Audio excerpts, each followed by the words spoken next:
ಸಮಾರೋಪ ಸಮಾರಂಭ ಬನ್ನಿ ದಯವಿಟ್ಟು.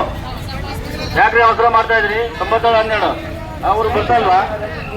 ಇರಿ ಎಲ್ಲ ರೈತರು ಮುಖ್ಯ ದ್ವಾರದ ಎಡಭಾಗದಲ್ಲಿರುವ ನೋಂದಣಿ ಕೇಂದ್ರದಲ್ಲಿ ಸಮಸ್ಯೆ ಮಾಡ್ಕೋಬೇಡಿ ಸಭೆ. ಏನು ಹೇಳಿದ್ ಕೇಳಲ್ವಾ ನಿಮ್ಗೆ? ಹಿಂಗೆ ಅಷ್ಟು ಅವಸರ ಇದೆಯಾ?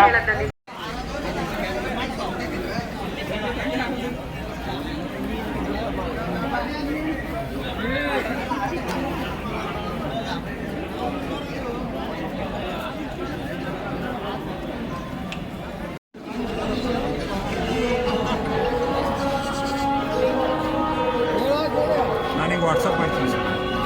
ನಾನು ವಿಡಿಯೋ ಮಾಡ್ಕೊಳಕ್ಕೆ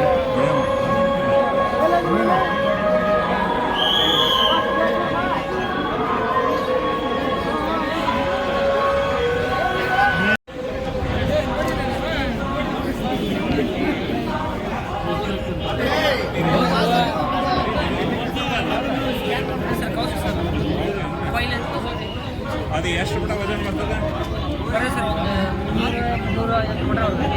350 ಗ್ರಾಮ್. ದುರ್ಗಾ ಫಾರ್ಮ್ ಹೌಸ್ ಅಂದ್ರೆ ಟರ್ಕಿದು ಹೆಂಗೆ ಮಾಡಿದ್ರೆ? ಟರ್ಕಿ ಕೋಳಿ ಹೆಂಗೆ? ಅದೇ ನೀವು ಕಾಲ್ ಮಾಡಿ ಸರ್. ಬಿಡಪ್ಪ ನೋಡೋಣ ಕೋಳಿ ಜವಾರಿ ಕೋಳಿ ಅದಕ್ಕೆಲ್ಲ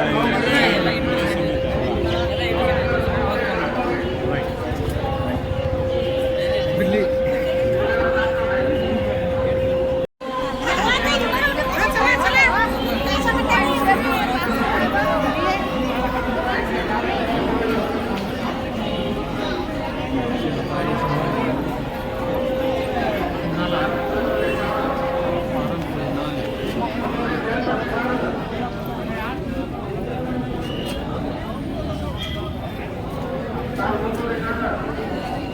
सीधा प्योर नाटी कोड़ी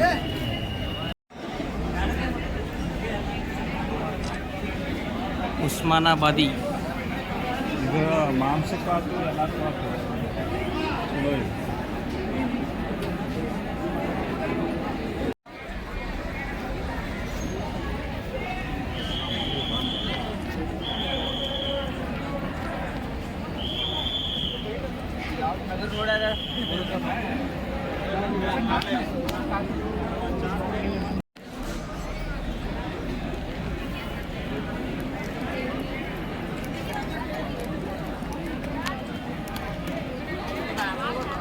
ಬಾಬಾ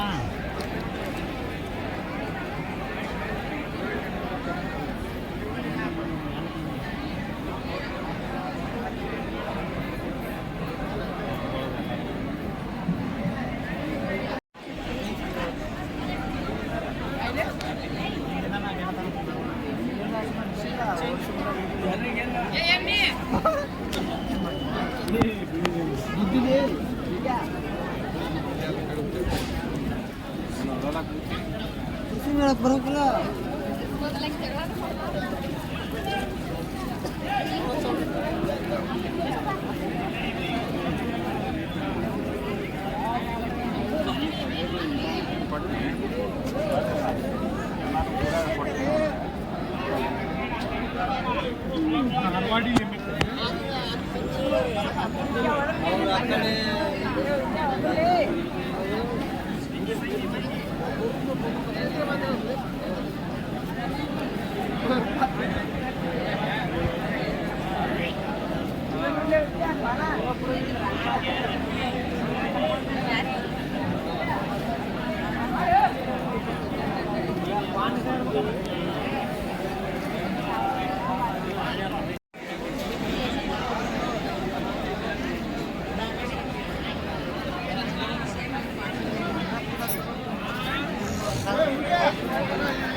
ಎಷ್ಟು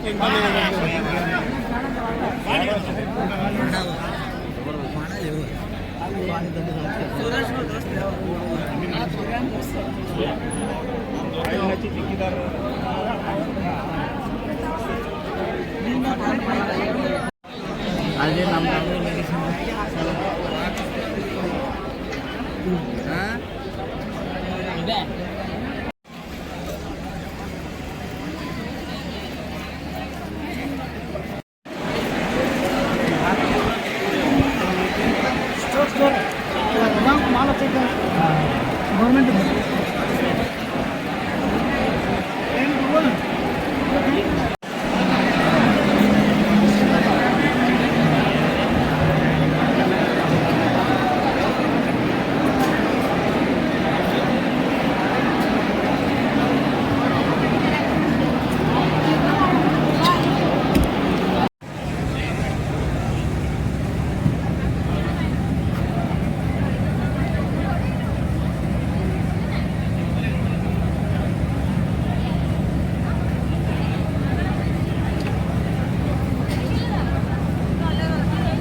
ಎಲ್ಲ ರೈತರು ಮತ್ತೆ ನಾವು 10 ಲೀಟ್ರ್ ಕೊಡ್ತೀವಿ ರೀ. ಕೆಂಪು ಜೀವಿ 10 ಲೀಟರ್ 100 ಲೀಟರ್ ನೀರಿಗೆ ಹಾಕ್ಬೇಕು. ಅದಕ್ಕೆ 1 ಲೀಟ್ರ್ ಮಜ್ಜಿಗೆ 1 ಕೆಜಿ ಬೆಲ್ಲ ಹಾಕ್ಬೇಕು. ಮುಂಜಾನೆ ಸಾಯಂಕಾಲ ಒಂದೊಂದು ಬ್ಲಾಕ್ ಮಾಡಿ 3 ಲೀಟ್ರ್ ಆಗಿ ಪರಿವರ್ತನೆ ಆಗ್ತದೆ. ಆನಂತರ ಇದರೊಳಗೆ ಮತ್ತೆ ನೀವು ಮಜ್ಜಿಗೆ ಮಾಡ್ಕೊತೀವಿ. ಅವಾಗ 1 ಲೀಟ್ರ್ ಇದನ್ನು ತೊಗೊಳ್ಳಿ. 2 ಲೀಟ್ರ್ ಮಜ್ಜಿಗೆ 2 ಲೀಟ್ರ್ ಬೆಲ್ಲ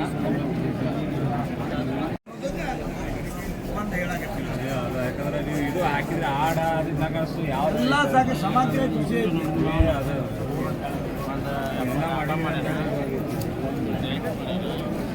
ದ್ರಾಕ್ಷಿ ತೋಟ ಎಷ್ಟೈತೆ ಭಾರಿ ಸರಾಸರಿ ಎಲ್ಲರೂ ಮೊಬೈಲ್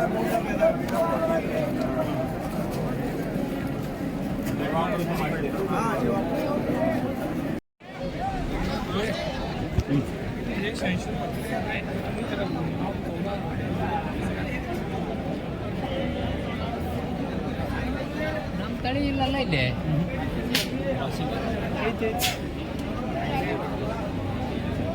ಅವ್ರ ಹವಾಗುಣಕ್ಕೆ ಹೆಂಗೈತೆ ಅದು ಕಬ್ಬು ಐತಿ ಆದ್ರೆ ನಮ್ಮ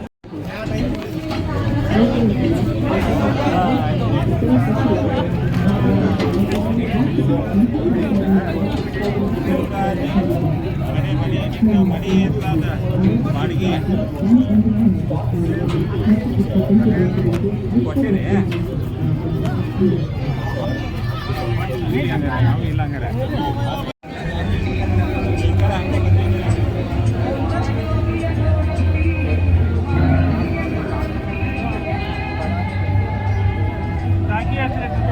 वाटर 50 लीटर 50 लीटर आपको 50 लीटर लेकिन ठीक है मैं क्या ऑटोमेटिक ऐसा पकड़ा तो रिमोट जाता है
ಈಗ ನಾನು ನೋಡಕ್ ಬಂದಿಲ್ಲ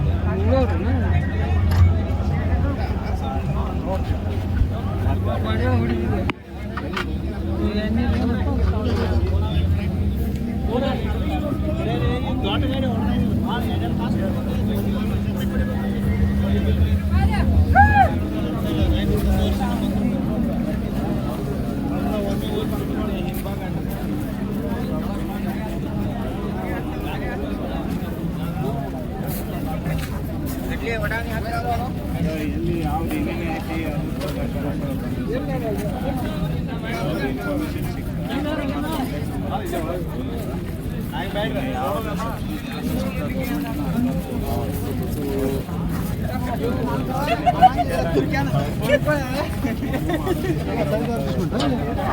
ನಮ್ದು ಸಬ್ಸಿಡಿ ಭಾಳ ಇತ್ತು ಮಾಡೋದು ಅದಕ್ಕೆ ನಾವು ಈಗ ಎಷ್ಟು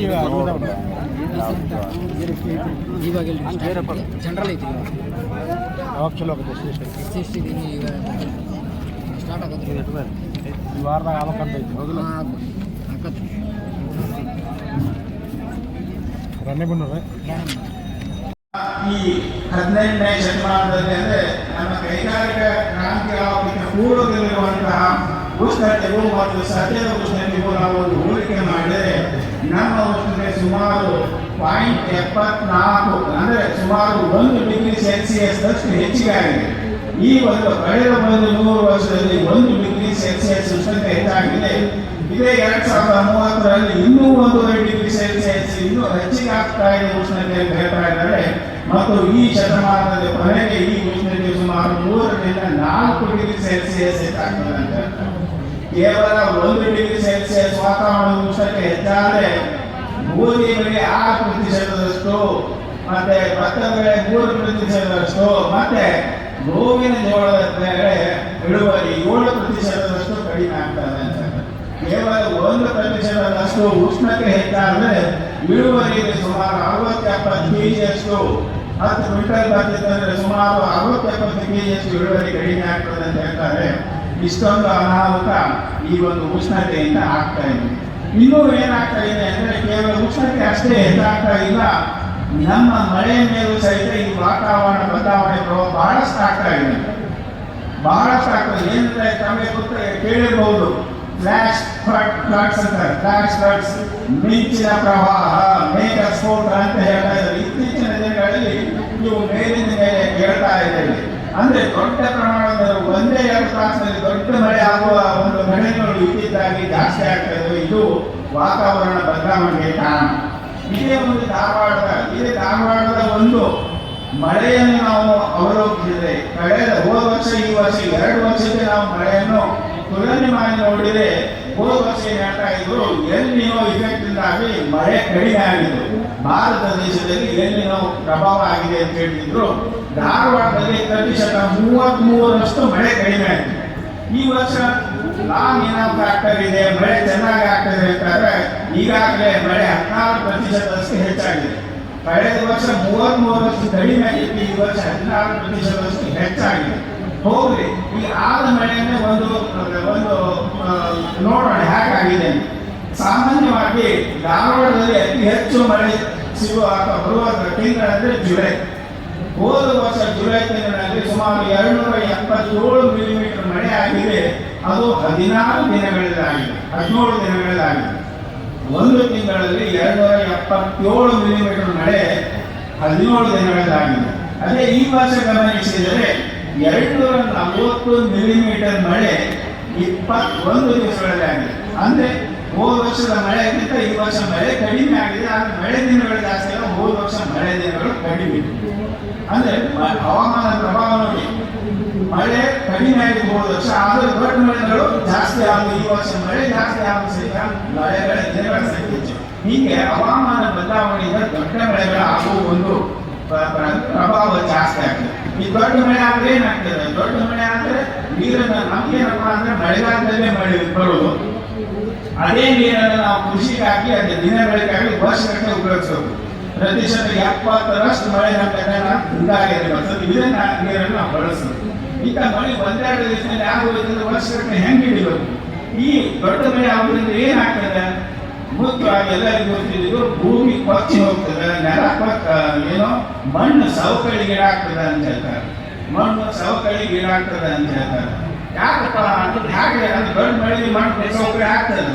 ಈ ನಮ್ಮ ಭಾರತ ದೇಶದ ಒಂದು ಭೌಗೋಳಿಕ ಕ್ಷೇತ್ರಗಳನ್ನು ಗಮನಿಸಿದರೆ ಸುಮಾರು 175% ಅಂದ್ರೆ ಸುಮಾರು 154 ಮಿಲಿಯನ್ ಹೆಕ್ಟೇರ್ ಜಮೀನು ನೀರಿನಿಂದ ಸವಕಳಿಗೆ ತುತ್ತಾಗ್ತಾ ಇದೆ. ಉಳಿದಂತೆ 15 ಮಿಲಿಯನ್ ಹೆಕ್ಟೇರ್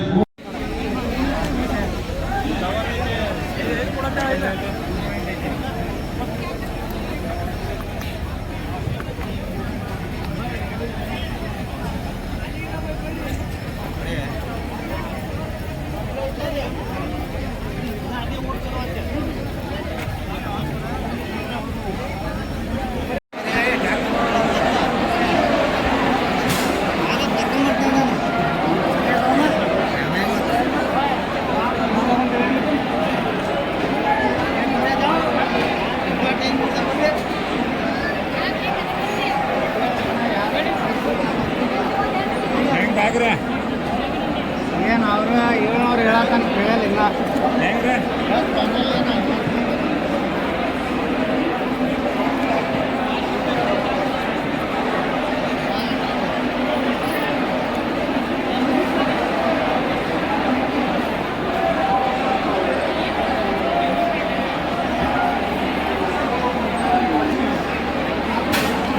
ಫೌಂಡೇಶನ್ ಐತಿ.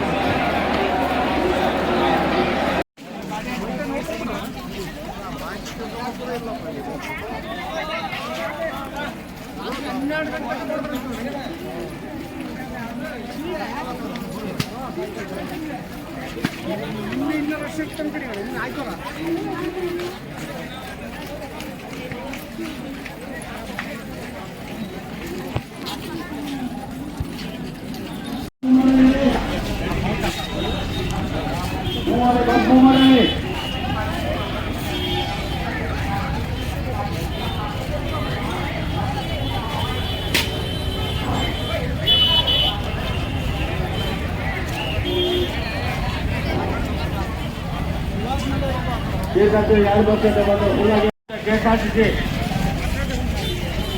ಬಂದವರು ಬೇಕು ಮೂವ್ ಮಾಡ್ಬೇಕು ಅಂತಣ್ಣ ಮೂವ್ ಮಾಡ್ತೀವಿ